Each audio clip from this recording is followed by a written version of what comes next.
Please subscribe the channel and press the bell icon. आज हम NCERT की किताबों कक्षा 7 के लिए इतिहास की पाठ्य पुस्तक हमारे अतीत 2 के अध्याय 3 दिल्ली के सुल्तान नामक पाठ का अध्ययन करेंगे। तो आइए शुरू करते हैं। हमने अध्याय 2 में देखा कि कावेरी डेल्टा जैसे क्षेत्र बड़े राज्यों के केंद्र बन गए थे। वे बड़े राज्य कौन से थे? आपके चोलों का शासन था वहाँ उरैयूर से तंजावुर तक। याद रखिएगा, कहाँ से कहाँ तक? उरैयूर से तंजावुर तक। तो क्या आपने पिछले अध्याय में गौर किया कि किसी राज्य का जिक्र नहीं है जिसकी राजधानी दिल्ली रही हो? ऐसे किसी राज्य का जिक्र नहीं है अध्याय 2 में जिसकी राजधानी जो है आपकी दिल्ली रही हो। तो इसका कारण क्या था? तो इसका कारण यह है कि दिल्ली जो है आपका 12वीं शताब्दी में महत्वपूर्ण नगर बना। कब? 12वीं शताब्दी में। आइए हम चलते हैं अगले पैराग्राफ पर। तो तालिका 1 पर नजर डालिए। सबसे पहले तोमर राजपूतों के काल में दिल्ली जो है किसी राज्य की साम्राज्य की राजधानी बनी। आइए तालिका 1 देख लीजिए। आपकी ये राजपूत वंशों में तोमर, चौहान और प्रारंभिक तुर्की शासक आते हैं। तो सबसे पहले आपका तोमर के शासनकाल में आपकी जो दिल्ली है किसी साम्राज्य की जो है राजधानी बनी थी। अब 12वीं सदी के मध्य में, 12वीं की सदी के मध्य में मतलब 1150 के आसपास के समय में क्या हुआ? तोमरों को अजमेर के चौहानों ने, और चौहानों को चाहमान के नाम से भी जाना जाता है, तो तोमरों को अजमेर के चौहानों ने हरा दिया, परास्त कर दिया। उसके बाद तोमरों और चौहानों के राज्यकाल में ही दिल्ली जो है आपका वाणिज्य का एक महत्वपूर्ण केंद्र बन गया। मतलब फला फूला कब? आपके तोमरों और चौहानों के राज्यकाल में। इस शहर में बहुत सारे समृद्धशाली जैन व्यापारी रहते थे। किस शहर में? दिल्ली शहर में आपके बहुत सारे समृद्धशाली जैन व्यापारी रहते थे। उन्होंने अनेक मंदिरों का निर्माण करवाया। ठीक है, बहुत समृद्धशाली थे इसलिए उन्होंने अच्छे अच्छे और सुंदर मंदिरों का निर्माण कराया। अब आपके दिल्ली में देहलीवाल कहे जाने वाले सिक्के भी ढाले जाते थे। ठीक है, देहलीवाल सिक्कों को आप अपनी स्क्रीन पर देख सकते हैं। और ये देहलीवाल सिक्के जो हैं बहुत प्रचलित थे और ये अक्सर चांदी या चांदी धातु के होते थे। ठीक है, किसके होते थे? चांदी धातु के। अब देखिए 13वीं सदी के आरंभ में दिल्ली सल्तनत की स्थापना हुई। कब हुई? 13वीं सदी में। अब आप यहाँ कंफ्यूज मत होइएगा। आपका जो दिल्ली है महत्वपूर्ण नगर, केवल दिल्ली की बात जब हो रही थी तो दिल्ली का महत्वपूर्ण नगर कब बना? आपके 12वीं शताब्दी में। लेकिन जब दिल्ली सल्तनत की बात आती है, ठीक है, जब दिल्ली सल्तनत की बात आती है, ये जो मानचित्र में है आपका, ठीक है, ये आपका क्या है? दिल्ली सल्तनत के कुछ शहर हैं चुने हुए। ठीक है, तो दिल्ली सल्तनत की स्थापना आपकी हुई थी 13वीं सदी में। आपका दिल्ली की स्थापना 12वीं सदी में और दिल्ली सल्तनत की स्थापना 13वीं सदी में, याद रखिएगा। अब इसके साथ दिल्ली एक ऐसी राजधानी में बदल गई जिसका नियंत्रण इस उपमहाद्वीप के बहुत बड़े क्षेत्र पर फैला था। तो ठीक है, दिल्ली का नियंत्रण इस हमारे भारत वाले महाद्वीप पर बहुत नियंत्रण था उसका, ऐसी जगह पर ही थी। अब देखिए, अब तालिका 1 पर फिर से नज़र डालिए और उन 5 वंशों की पहचान कीजिए जिनसे मिलकर दिल्ली की सल्तनत बनी है। तो आइए मैं आपको तालिका 1 दिखाता हूँ। तो आपके 5 वंश है। पहला राजपूत वंश है, ठीक है आपका, फिर दूसरा खिलजी या खलजी वंश है, फिर तीसरा है तुगलक वंश, फिर चौथा है सौयद वंश और आपका 5वां है लोधी वंश। ठीक है, आइए हम चलते हैं वापस अपने पैराग्राफ पर। अब आपसे कह रहा है कि जिस इलाके को आज हम दिल्ली के नाम से जानते हैं वहाँ इन सुल्तानों के अनेक नगर बसाए। इन सुल्तानों ने क्या किए? कई नगर बसाए। मानचित्र को देखकर देहली, कोहना, सीरी और जहांपना को पहचानिए। देखिए ये आपका पूरा दिल्ली सल्तनत कुछ नगर है जिसमें हमें कहा गया है कौन कौन से नगर को पहचानने को। तो ये क्रम से लगे हुए हैं, सीरी, जहांपना और दिल्ली कोहना। यहाँ पे आपका कुतुब मीनार है। कुतुब मीनार के परिसर में क्या है? आपका लौह स्तंभ। लौह स्तंभ की ऊंचाई कितनी है? 7.2 मीटर है। आपने पिछली कक्षा में अभी पढ़ा था। ठीक है, और वजन कितना है? 3 टन से भी ज़्यादा है। ठीक है, आइए अब हम आगे बढ़ते हैं। तो हमारे सामने ये जो तालिका 1 है दिल्ली के शासक, तो हम किसी स्पेसिफिक वीडियो में इन्हें कवर करेंगे। आइए अब हम आगे बढ़ते हैं। हमारे सामने है दिल्ली के सुल्तानों के बारे में जानकारी कैसे। तो हमें दिल्ली के सुल्तानों के बारे में जानकारी किस प्रकार प्राप्त होती है? तो आइए हम पढ़ते हैं। तो हमें दिल्ली के सुल्तानों के बारे में अभिलेख हों। अभिलेख किसे कहते हैं? जो कठोर सतह पर उत्कीर्णित किए जाते हैं। उत्कीर्णित मतलब खोद कर लिखे जाते हैं। सिक्कों, स्थापत्य कला, आपके देहलीवाल सिक्के जो मैंने आपको दिखाए थे अभी, ठीक है, और स्थापत्य मतलब भवन निर्माण कला के माध्यम से हमें काफ़ी सारी सूचना मिलती है दिल्ली के सुल्तानों के बारे में। और महत्वपूर्ण है किताब है जो आपकी इतिहास है। अब एक किताब है आपकी तारीख या तवारीख। ठीक है, तारीख या तवारीख, आप तारीख एक वचन में कहते हैं, तवारीख बहुवचन में कहते हैं। ठीक है, इसमें सुल्तानों के शासनकाल में जो प्रशासन की भाषा थी फारसी। तो सुल्तानों के शासनकाल की भाषा कौन सी थी? फारसी भाषा। सबसे इंपॉर्टेंट क्वेश्चन तो आपका यहाँ से भी बन रहा है कि जो आपके दिल्ली के सुल्तान थे उनके प्रशासन की भाषा कौन सी थी? तो उनके प्रशासन की भाषा थी आपकी फारसी। और ये जो आपके किताब है इतिहास, तारीख या तवारीख, ठीक है, तो इन्हें भी किस भाषा में लिखा गया है, इन्हें भी आपकी फारसी भाषा में लिखा गया है। ठीक है, आइए अब हम आगे बढ़ते हैं। तो ये जो आपके चित्र हैं ये किसके चित्र हैं, तो ये पांडुलिपियाँ तैयार करने के चित्र हैं। ठीक है, पांडुलिपियाँ 4 चरणों में तैयार होती है। पहला चरण कागज़ तैयार करना, फिर दूसरा चरण लिखना, फिर महत्वपूर्ण शब्दों जैसे अनुच्छेदों की ओर ध्यान आकर्षित करने के लिए सोने को पिघलाकर उसका प्रयोग करना, फिर जिल्द तैयार करना। जिल्द का मतलब क्या होता है, बुक बाइंडिंग। ये देखिए चारों चरण क्या आपके हैं, ये कागज़ तैयार कर रहे हैं, ये फिर लिख रहे हैं उसमें, फिर महत्वपूर्ण उनको हाईलाइट करने के लिए क्या कर रहे हैं, सोने का लगाएंगे, और इसमें आपका बुक बाइंडिंग हो रही है। ठीक है, जिल्द हो रहा है। अब देखिए तवारीख के लेखक जो होते थे वे सचिव, प्रशासक, कवि और दरबारियों जैसे सुशिक्षित व्यक्ति होते थे। अब लिखा पढ़ी का काम तो पढ़े लिखे ही लोग करेंगे। इन लोग घटनाओं का वर्णन भी करते थे और शासकों को प्रशासन संबंधी सलाह भी देते थे। ठीक है, वे न्यायसंगत शासन के महत्व पर बल देते हैं। जिन्होंने ये लोग हैं जो आपके तवारीख के लेखक, सचिव, प्रशासक और कवि और दरबारी, ये सब क्या है, न्याय संगत। न्याय संगत मतलब सही आपके निर्णय को क्या देते थे, महत्व देते थे, न्याय को महत्व देते थे। अब देखिए आपके सामने है न्याय चक्र। उस समय का न्याय चक्र कैसा था उसके बारे में हमें यहाँ जानकारी है। तो आपके 13वीं सदी के इतिहासकार हैं, उन इतिहासकार का नाम है आपके फ़क़ मुदब्बिर। ठीक है, तो वे क्या लिखते हैं, वे लिखते हैं कि राजा का काम सैनिकों के बिना नहीं चल सकता, सैनिक वेतन के बिना नहीं जी सकते। वेतन आता है किसानों से एकत्रित किए गए राजस्व से, मगर किसान भी राजस्व तभी चुका सकेंगे जब वे खुशहाल और प्रसन्न होंगे। ऐसा तभी हो सकता है जब राजा न्याय और ईमानदार प्रशासन को बढ़ावा दे। देखिए बिल्कुल सही बात कही जा रही है, तभी हो सकता है ऐसा जब राजा जो होगा ईमानदार होगा और सही प्रशासन करेगा, तभी जनता खुश होगी। अगर राजा जो है भेदभाव करेगा, किसी का सही निर्णय देगा, किसी को गलत निर्णय देगा, तो जनता खुश नहीं रहेगी। जनता खुश नहीं रहेगी तो क्या नहीं देगी, कर नहीं देगी। ठीक है ना। इस वजह से फिर सैनिक को वेतन नहीं मिलेगा, और सैनिक को वेतन नहीं मिलेगा तो सैनिकों के बिना राजा का काम नहीं चलेगा। सभी एक दूसरे से जुड़े हुए हैं। अब आपके लिए एक क्वेश्चन है, क्या क्वेश्चन है, क्या आपको लगता है कि न्याय चक्र राजा और प्रजा के बीच के संबंध को सचाने के लिए उपयुक्त शब्द है? बिल्कुल सही, न्याय चक्र अभी हमने पढ़ा। इस पूरे पैराग्राफ से हमें न्याय चक्र के बारे में समझ में आता है। कैसे, फिर से बता दूं कि इस राजा का काम सैनिकों के बिना नहीं चल सकता। सैनिकों को वेतन चाहिए, वेतन कहाँ से मिलेगा, तो राजस्व एकत्रित होगा। राजस्व कैसे एकत्रित होगा, किसानों से एकत्रित होगा। अब किसान कब वेतन दे पाएंगे, आपके राजस्व दे पाएंगे, जब वे खुश होंगे। खुश कब होंगे, जब राजा जो है आपका ईमानदारी से प्रशासन करेगा। आइए अब हम आगे बढ़ते हैं।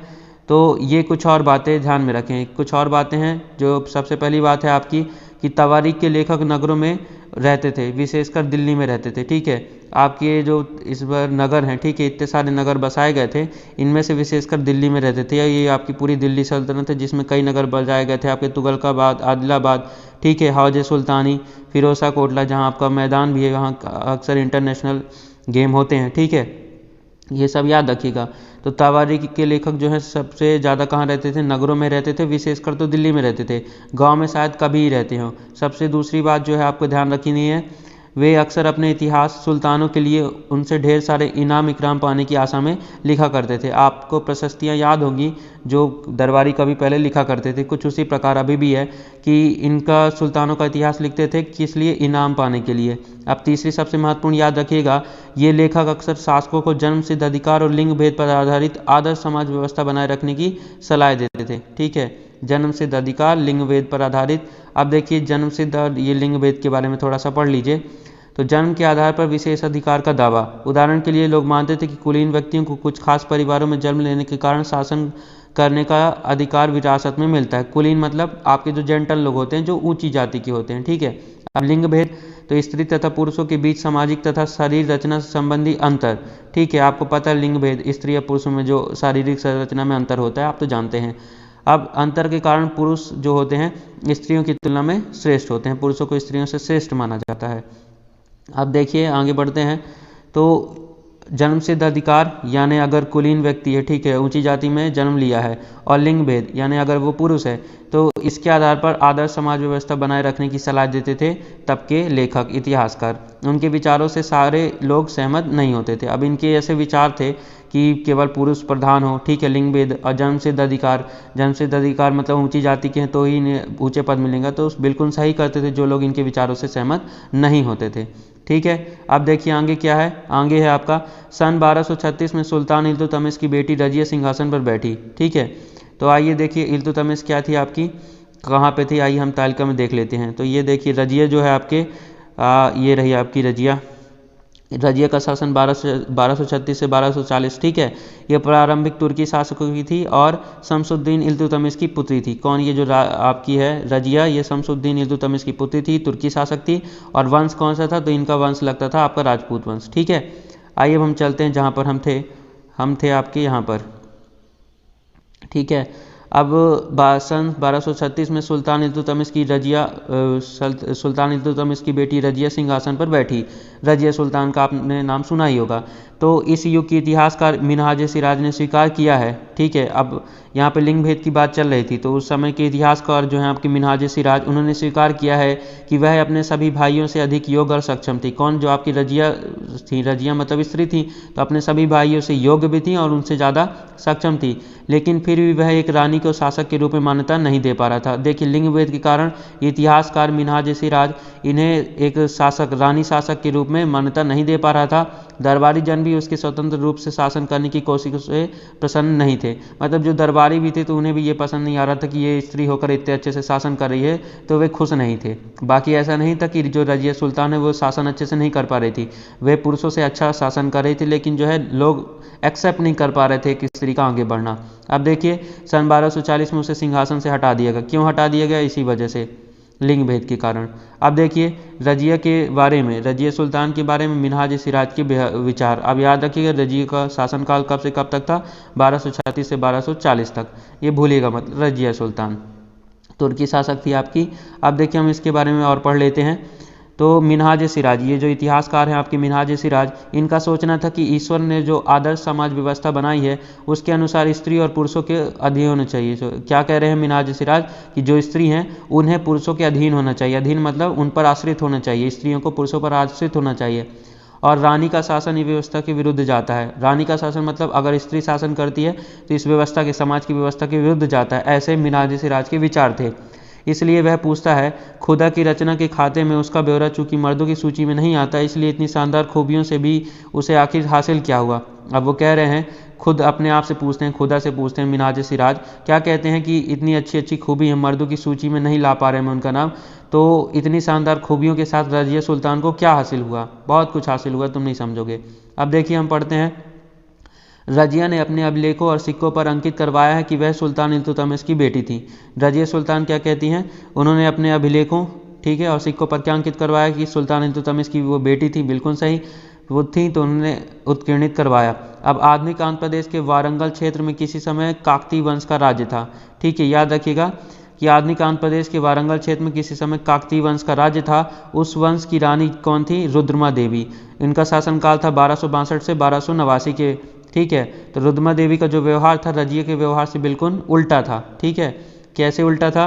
तो रुद्रमा देवी ने अपने अभिलेखों में अपना नाम पुरुषों जैसा लिखवाकर अपने पुरुष होने का भ्रम पैदा किया है। बिल्कुल बहुत इंपॉर्टेंट है, आप एमसीक्यू में जरूर पूछा जाएगा, आप याद रखिएगा। जो रुद्रमा देवी थी कहाँ की थी? आधुनिक आंध्र प्रदेश के वारंगल क्षेत्र में काकतीय वंश के राज्य की रानी थी। और उन्होंने क्या किया? अपने अभिलेखों में अपना नाम पुरुषों जैसे लिखवाकर अपने खुद के पुरुष होने का भ्रम पैदा किया था। अब एक और महिला शासक थी, कौन थी वो? कश्मीर की रानी दिद्दा। उनका नाम दीदी, बड़ी बहन से निकला है। जाहिर प्रजा ने अपनी प्रिय रानी को यह स्नेह भरा संबोधन दिया होगा। आपको देखिए यहाँ 3 रानियों के बारे में पढ़ने को मिला। सबसे पहले आपकी रजिया सुल्तान, फिर दूसरी आपकी काकतीय वंश की जो थी रुद्रमा देवी, ठीक है। रुद्रमा देवी ने तो अपने आप को पुरुष घोषित कर दिया, मतलब पुरुष होने का भ्रम पैदा कर दिया। और फिर हमने कश्मीर के बारे में पढ़ा, कश्मीर की रानी दीदी के बारे में। अब इतनी लोकप्रिय थी वहाँ की प्रजा ने उन्हें एक्सेप्ट किया और क्या किया? उन्हें अपने दीदी के नाम से स्नेह भरा संबोधन दिया, ठीक। यहाँ पे आपकी रुद्रमा देवी बस थोड़ा विपरीत कैरेक्टर है। उसके बाद आपकी रजिया सुल्तान और लास्ट में आपकी कश्मीर की दिद्दा, ये क्या है? फेमस हो गई। अब देखिए आपके लिए क्या क्वेश्चन है कि मिनहाज, इतिहासकार मिनहाज के विचार में अपने शब्दों में व्यक्त कीजिए, क्या आपको लगता है कि रजिया के विचार भी यही थे? आपके अनुसार स्त्री के लिए शासक बनना इतना कठिन क्यों था? तो स्त्री के लिए शासक बनना क्यों कठिन था? यही जन्म सिद्ध अधिकार और लिंग भेद का कारण था, ठीक है। आइए अब हम आगे बढ़ते हैं। हमारा अगला पैराग्राफ है, दिल्ली सल्तनत का विस्तार गैरिसन शहर से साम्राज्य तक। तो इस पैराग्राफ से आपको क्या समझना है कि जो दिल्ली सल्तनत थी वो 13वीं शताब्दी के आरंभ में, कब 13वीं शताब्दी के आरंभिक वर्षों में जो दिल्ली के सुल्तान थे उनका नियंत्रण केवल गैरिसन शहरों में था, दिल्ली में और बंगाल के आसपास के कुछ गैरिसन शहरों में। ठीक है, अब उनका विस्तार कैसे हुआ, अन्य साम्राज्यों तक कैसे बड़ा बना, तो उसके बारे में हम इस चैप्टर में, इस पैराग्राफ में पढ़ेंगे। अब देखिए मानचित्र 2 है आपके सामने, ये रहा। ठीक है, ये किसने बनवाया है, शमसुद्दीन इल्तुतमिश द्वारा जीते गए प्रमुख नगरों के बारे में ये हमें मानचित्र दिखाता है। शमसुद्दीन इल्तुतमिश जो थे आपके प्रारंभिक तुर्की शासक थे और रजिया सुल्तान के पिता भी थे। तो कौन कौन से शहरों को उन्होंने जीता था आप देख सकते हैं, लखनौती, बनारस, वाराणसी, अवध, ठीक है, आपके मुल्तान, लाहौर, अजमेर, इन सभी जगहों को उसने जीत रखा था आपके शमसुद्दीन इल्तुतमिश ने। अब देखिए 13वीं शताब्दी के आरंभिक वर्षों में दिल्ली के सुल्तानों का शासन गैरिसन के निवास के लिए बने मजबूत किलेबंद शहरों से परे शायद ही कभी फैला हो। अब देखिए आरंभिक वर्षों में जैसे मैंने आपको बताया कि दिल्ली के सुल्तानों का शासन कहाँ तक था, केवल गैरिसन टुकड़ियों, गैरिसन शहरों तक सीमित था और इनकी इतनी खराब हालत थी कि अपनी आवश्यक सामग्रियों के लिए इन्हें लूट मार पर निर्भर रहना पड़ता था। अब देखिए क्या है, दिल्ली से सुदूर बंगाल, दिल्ली से सुदूर बंगाल का मतलब क्या है, डायरेक्ट कनेक्शन दिल्ली से सुदूर बंगाल, ऐसे ऐसे करके जाने का कोई मतलब नहीं था, सीधे दिल्ली से सीधे बंगाल। और सिंध के गैरिसन शहरों का नियंत्रण बहुत ही कठिन था इसके लिए, और नियंत्रण तो कठिन था, इसके साथ साथ बगावत, युद्ध, यहाँ तक कि खराब मौसम से भी उनके जो संपर्क थे, नाजुक सूत्र थे, वो भी छिन्न भिन्न हो जाते थे।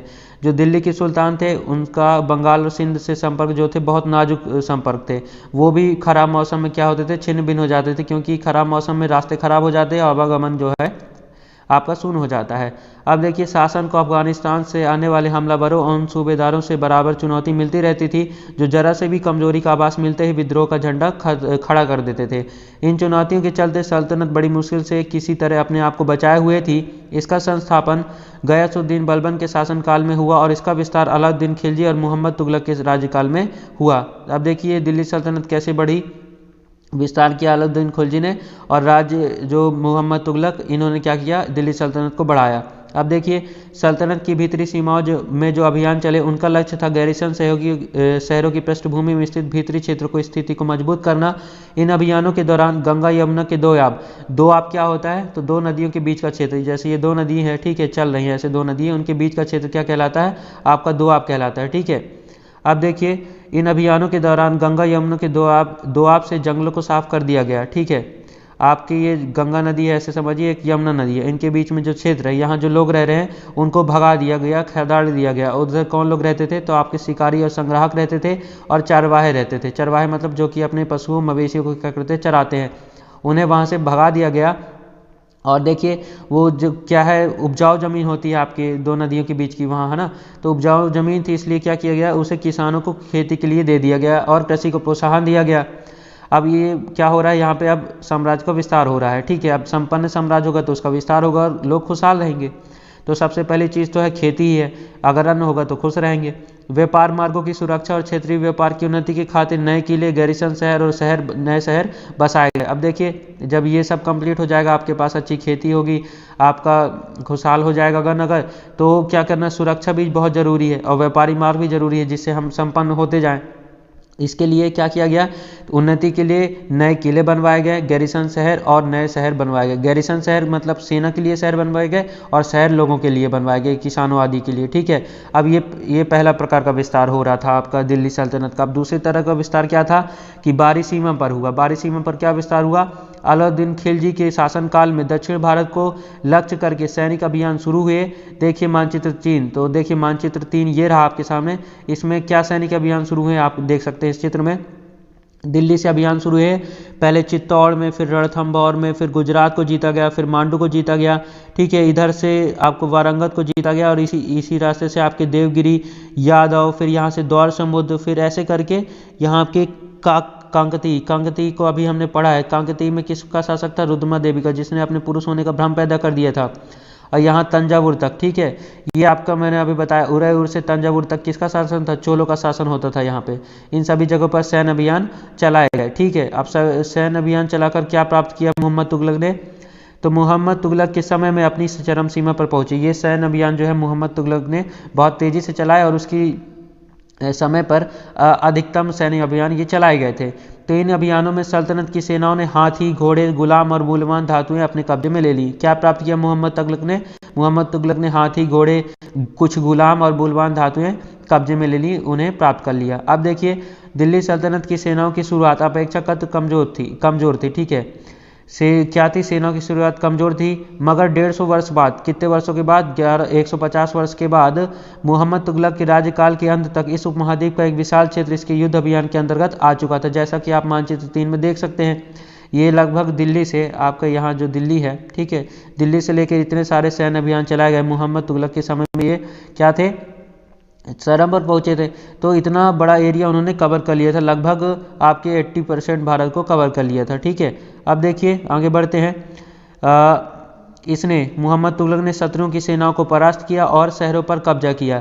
इसके सूबेदार और प्रशासक मुकदमों में फैसले सुनाते थे और साथ ही किसानों से कर भी वसूलते थे। लेकिन इतने विशाल क्षेत्र का इनका नियंत्रण किस सीमा तक और कितना प्रभावी था? तो कितने, कौन सी, कहाँ तक सीमा तक प्रभावी था, ये सब हम पढ़ेंगे बाद में। आइए आगे बढ़ते हैं। ये आपके सामने मस्जिद है, 2 मस्जिद हैं। एक रही आपकी मस्जिद नंबर 1, ये रही। ठीक है, ये मस्जिद कहाँ की है? आपकी 12वीं सदी की है। ठीक है, और एक और ये मस्जिद है जो कि आपकी है जहाँपना समय की। जहाँपना क्या है? ये आपकी विश्व समुद्र क्या कहलाती है? विश्व शरण स्थली। ठीक है, अब देखिए मस्जिद के बारे में कुछ जानकारी दी गई है जो हम पढ़ लेते हैं। तो मस्जिद जो है आपका अरबी शब्द है जिसका शाब्दिक अर्थ है ऐसा स्थान जहां मुसलमान अल्लाह की आराधना में सजदा, घुटने और माथा टेकर। सजदा किसे कहा जाता है? जो घुटना और माथा टेकर किया जाता है। ठीक है, जैसे हम पूजा आराधना करते हैं हिंदू धर्म में, वैसे ही मुसलमान लोग क्या करते हैं? सजदा करते हैं। जामा मस्जिद या मस्जिद ए जामी वह मस्जिद होती है जहां अनेक मुसलमान एकत्र होकर साथ साथ नमाज पढ़ते हैं। नमाज की रस्म के लिए सारे नमाजियों में से सबसे अधिक सम्मानी और विद्वान पुरुष को इमाम कहा जाता है। ठीक है, जैसे हमारे यहाँ क्या होते हैं? पुजारी होते हैं, वैसे इनमें होता है इमाम। उन्हें इमाम के रूप में चुना जाता है जो सबसे अधिक सम्मानी और विद्वान पुरुष होते हैं। ठीक है, इमाम शुक्रवार की नमाज के दौरान धर्मोपदेश खुतबा भी देता है। ठीक है, एक दिन होता है इनका निश्चित, शुक्रवार का दिन, जिसमें धर्मोपदेश दिया जाता है। ठीक है, जिसे खुतबा कहा जाता है मुसलमानों की भाषा में, या कह सकते हैं अरबी भाषा में। अब देखिए, भारत में मक्का जो है पश्चिम की ओर पड़ता है। मक्का की ओर की दिशा को किबला कहा जाता है। बिल्कुल मोस्ट इंपॉर्टेंट है, जब हम MCQ सॉल्व करेंगे जरूर पूछा जाएगा कि मक्का की ओर दिशा को क्या कहा जाता है। तो मक्का की ओर दिशा को किबला कहा जाता है। ठीक है, आइए अब हम आगे बढ़ते हैं। ये आपके सामने और मस्जिदें हैं। एक मस्जिद ये रही आपकी, ठीक है, एक मस्जिद आपकी, एक और ये रही। ठीक है, आइए और जानकारी जो हम कंप्लीट कर लेते हैं।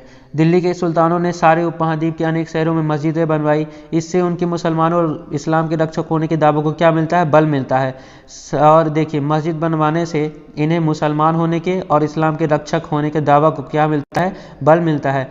और आचार संहिता आस्था का पालन करने वाले श्रद्धालुओं के परस्पर एक समुदाय से जुड़े होने का बोध भी उत्पन्न होता है। ठीक है, अब एक ही समुदाय का अंग होने का बोध को प्रबल करना जरूरी था, क्योंकि मुसलमान अनेक भिन्न भिन्न प्रकार की पृष्ठभूमियों से आते थे, अलग अलग जगह से मुसलमान आते थे। ठीक है, तो ये इन मस्जिदों के निर्माण से क्या होता था? उनके इस्लाम के रक्षक होने, मुसलमान होने, इन सभी बातों का क्या मिलता था? खुद के अस्तित्व होने का बात को बल मिलता था। ठीक है, अब देखिए आपके लिए ऐसे है, चित्र 2, 3, 4 एवं 5 की तुलना कीजिए। इन मस्जिदों की समानताएं और असमानताएं ढूंढ निकालने की कोशिश कीजिए। चित्र 3, 4, 5 में स्थापत्य की उस परंपरा का विकास दिखाई देता है जिसकी चरम सीमा हमें दिल्ली में शाहजहां की मस्जिद में दिखाई देता है। अध्याय 5 में हम इन सब के बारे में विस्तार से पढ़ेंगे। ठीक है, आइए अब हम आगे बढ़ते हैं। तो हमारे लिए अगला पैराग्राफ है, खिलजी और तुगलक वंश के अंतर्गत प्रशासन और समेकन, नज़दीक से एक नज़र। तो आप जानते हैं प्रशासन शब्द तो आपने सुना होगा, लेकिन समेकन क्या होता है? तो उस समय जो छोटी छोटी व्यापारिक कंपनियां होती थी उनका आपस में मिलकर एक बड़ी कंपनी बन जाना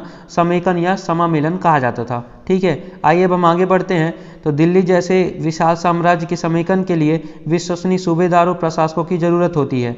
तो दिल्ली के आरंभिक सुल्तान कौन थे? इल्तुतमिश। तो इल्तुतमिश ने अपने सामंतों और जमींदारों को क्या किया? सूबेदार नियुक्त नहीं किया।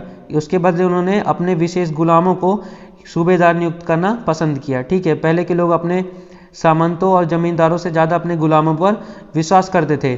ठीक है, और गुलामों को फारसी में बंदगा कहा जाता है। याद रखिएगा, MCQ में जरूर पूछा जाएगा। गुलामों को फारसी में बंदगा कहा जाता है तथा इन्हें सैनिक सेवा के लिए खरीदा जाता था। किन्हें? गुलामों को सैनिक सेवा के लिए खरीदा जाता था और गुलामों को राज्य के कुछ बहुत ही महत्वपूर्ण राजनीतिक पदों पर काम करने के लिए बड़ी सावधानी से प्रशिक्षित भी किया जाता था। वे चूंकि पूरी तरह अपने मालिक पर निर्भर होते थे, इसलिए सुल्तान भी विश्वास करके उन पर निर्भर हो सकते थे। तो जो गुलाम होते हैं तो पूरी तरह से अपने सुल्तान के ऊपर क्या होते थे, निर्भर होते थे, इसलिए सुल्तान भी जो हैं उन पर पूरे रूप से 100% क्या करते हैं, भरोसा कर सकते थे। आइए अब हम आगे बढ़ते हैं। तो देखिए अब आपके सामने है बेटों से बढ़कर गुलाम। तो पहले क्या करते थे, गुलाम को ज़्यादा माना जाता था, अपने बेटों से भी ज़्यादा।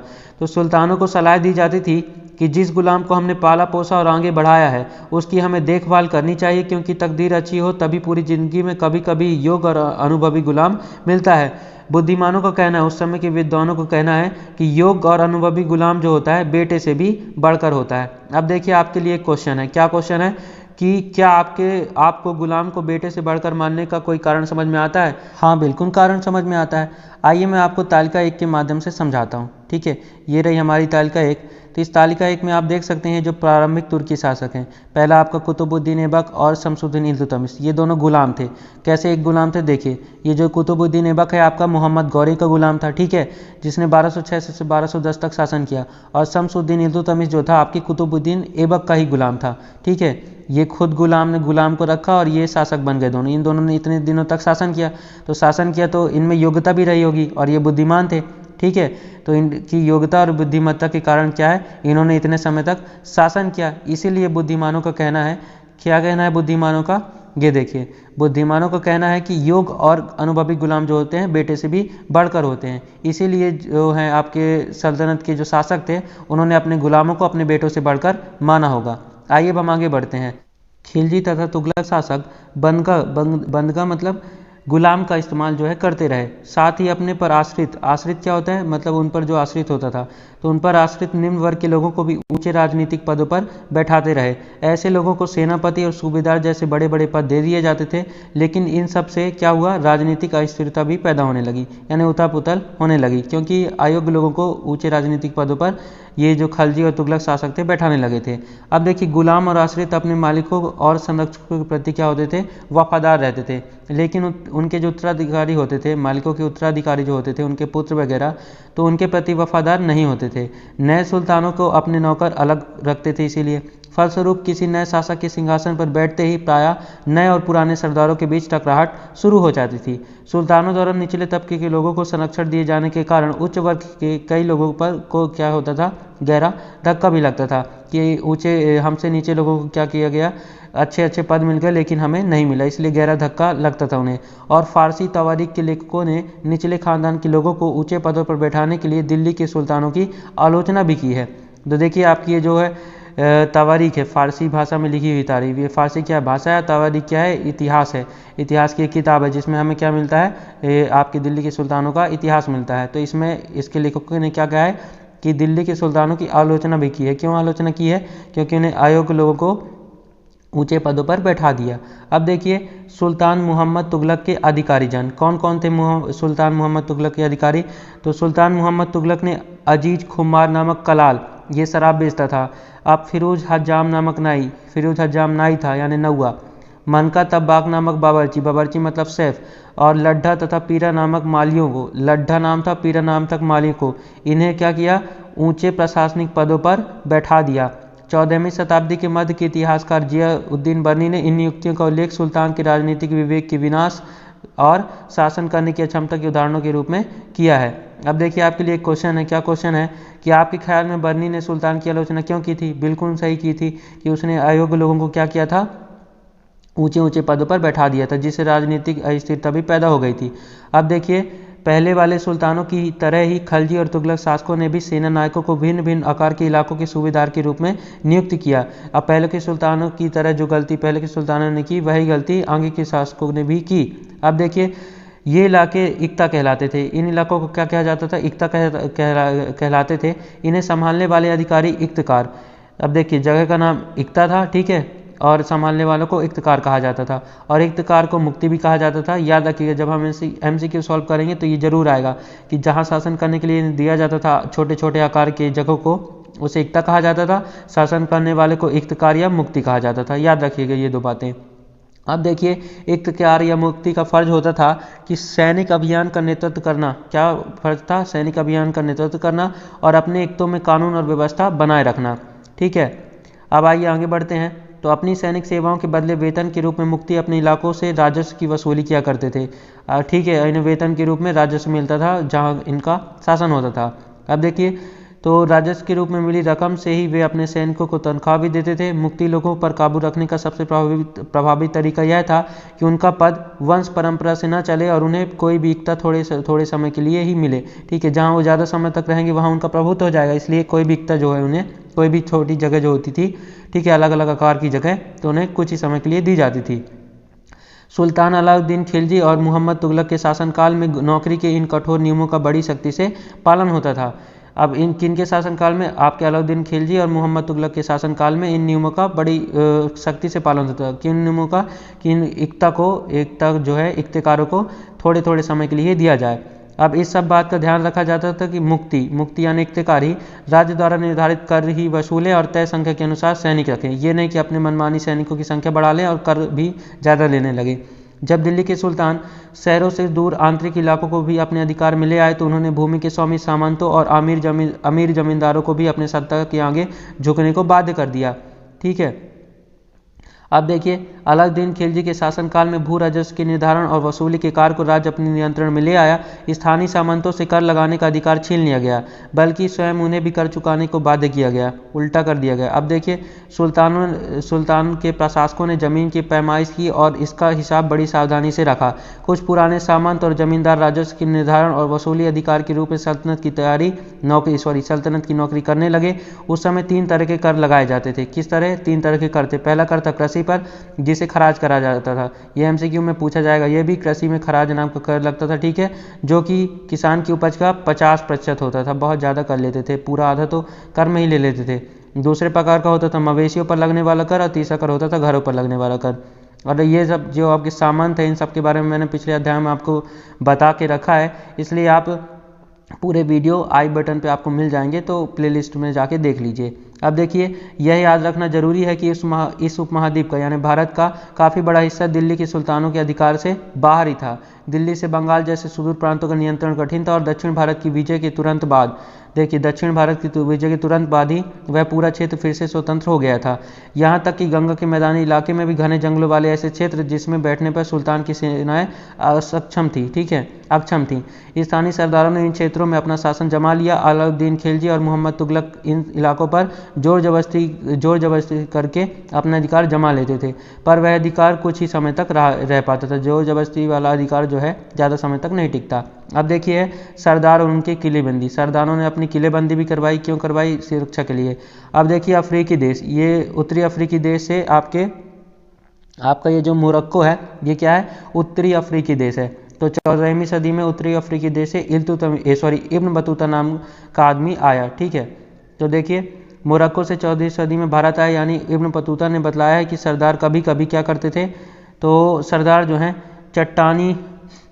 कहाँ जा रहे हो? सरदार जो हैं, है ना, चट्टानी उबड़ खाबड़ पहाड़ी इलाकों में किले बनाकर रहते थे। सरदार कहाँ रहते थे? उबड़ खाबड़ और चट्टानी पहाड़ी इलाकों में किले बनाकर रहते थे। और कभी कभी बांस के झुरमुटों में, भारत में बांस पोला नहीं होता है, तो बांस के झुरमुटों में क्या करते थे?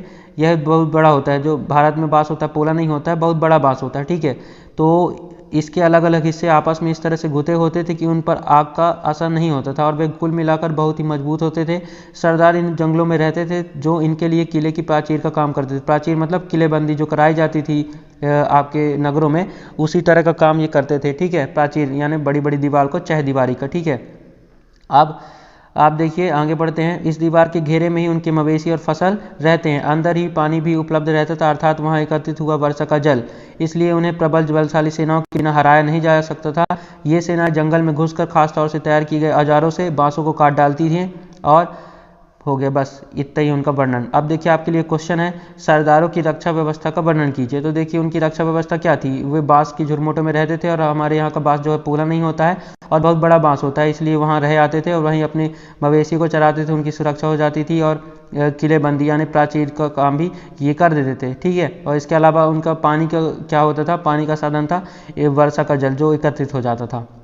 अब देखिए, चंगेज खान के नेतृत्व में मंगोलों ने 1219 में उत्तर पूर्वी ईरान में ट्रांसआक्सियाना आधुनिक उज्बेकिस्तान पर हमला किया और इसके शीघ्र बाद दिल्ली सल्तनत को उनका धावा झेलना पड़ा। अलाउद्दीन खिलजी और मोहम्मद तुगलक के शासनकालों के आरंभ में दिल्ली पर मंगोलों के धावे बढ़ गए। ठीक है, आरंभिक काल में आप कई बार पढ़ा है हमने इसी अध्याय में कि आरंभिक कालों में दिल्ली के शासकों पर इनके जो है मंगोलों के आक्रमण बढ़ गए थे। इससे मजबूर होकर दोनों ही सुल्तानों को एक विशाल स्थानीय सेना खड़ी करनी पड़ी थी। इतनी विशाल सेना को संभालना प्रशासन के लिए भारी चुनौती था। आइए देखें कि दोनों सुल्तानों ने इस चुनौती को किस प्रकार सामना किया। देखिए ये रिपीटेड है, ये बात रिपीटेड है इस अध्याय में। अब देखिए ये दोनों ने क्या क्या संघर्ष किए उसके बारे में है, तो आप चाहें तो पॉज करके पढ़ सकते हैं। ये रहा। अब आइए आगे बढ़ते हैं। इन तमाम असफलताओं की गिनती करने में हमें कभी कभी यह भूल जाते हैं कौन सी असफलताएं। ये इतनी सारी असफलताएं अगर आप पढ़ना चाहेंगे तो पढ़ लीजिए। इन सारी असफलताओं के कारण क्या होता था कि कभी कभी हम यह भूल जाते हैं कि सल्तनत के इतिहास में पहली बार दिल्ली के किसी सुल्तान ने मंगोल इलाकों को फतह करने के अभियान की योजना बनाई थी। जहां अलाउद्दीन खिलजी का बल प्रतिरक्षा पर था, वहां मोहम्मद तुगलक के द्वारा उठाए गए कदम मंगोलों के विरुद्ध सैनिक आक्रमण की योजना का हिस्सा थे। अब देखिए आपके सामने है अगला पैराग्राफ। 15वीं तथा 16वीं शताब्दी में सल्तनत। तालिका 1 को फिर से देखो। आप पाएंगे कि तुगलक वंश के बाद 1526 तक किसका शासन था? दिल्ली तथा आगरा पर सैयद और लोदी वंशों का शासन चला। ठीक है, तो उसके बाद क्या हुआ? तब तक जब तक इनका शासन चल रहा था आगरा में, किसका? सैयद और लोदी वंशों का। तो जौनपुर, बंगाल, मालवा, गुजरात, राजस्थान तथा पूरे दक्षिण भारत में अलग अलग स्वतंत्र शासक जो थे उठ खड़े हुए थे और इनकी जो राजधानियाँ थी बहुत समृद्ध थी और राज भी फल फूल रहे थे। इसी काल में अफगान तथा राजपूत जैसे नए शासक समूह भी उभरे।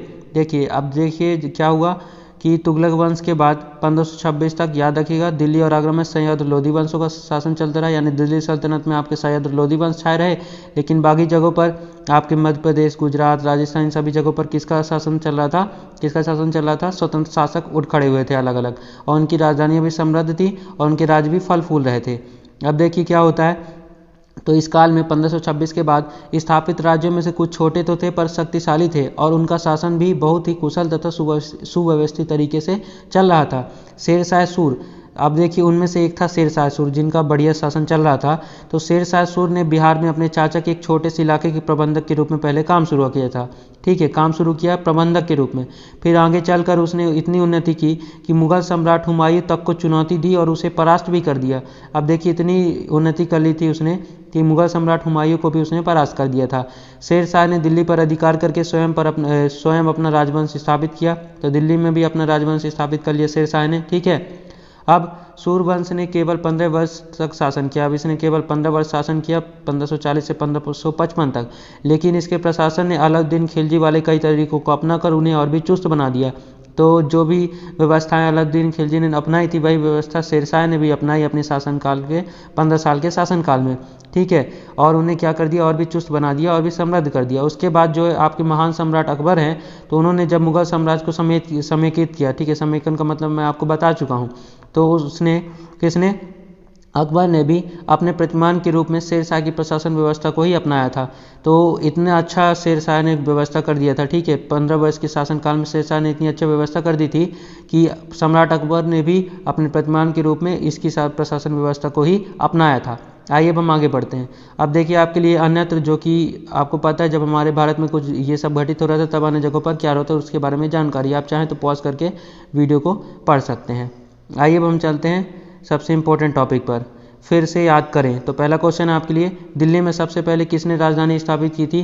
तो सबसे पहले आपके तोमर राजपूतों ने दिल्ली में दिल्ली को राजधानी बनाया था। ठीक है, किसने? तोमर राजपूतों ने। अब देखिए दूसरा क्वेश्चन है, दिल्ली के सुल्तानों के शासनकाल में प्रशासन की भाषा क्या थी? तो फारसी भाषा थी। आपको पता है दिल्ली के सुल्तानों के शासनकाल में प्रशासन की भाषा कौन सी थी? फारसी भाषा थी। अब देखिए आपके लिए तीसरा क्वेश्चन क्या है? तीसरा क्वेश्चन है कि किसके शासन के दौरान सल्तनत का सबसे अधिक विस्तार हुआ? तो आपको पता है मोहम्मद तुगलक के शासनकाल में जो है दिल्ली सल्तनत का विस्तार अधिक हुआ जब उसने सैन्य अभियान चलाए थे दक्षिण भारत में। ठीक है, अब चौथा है आपका, इब्न बतूता किस देश से भारत आया था? तो आपको बताया मैंने कि उत्तरी अफ्रीकी देश मोरक्को से। कहाँ? उत्तर अफ्रीकी देश मोरक्को से इब्न बतूता जो है भारत आया था। Thank you for watching. Please subscribe the channel and press the bell icon so that you never miss the notification of our any new video. Thank you for watching.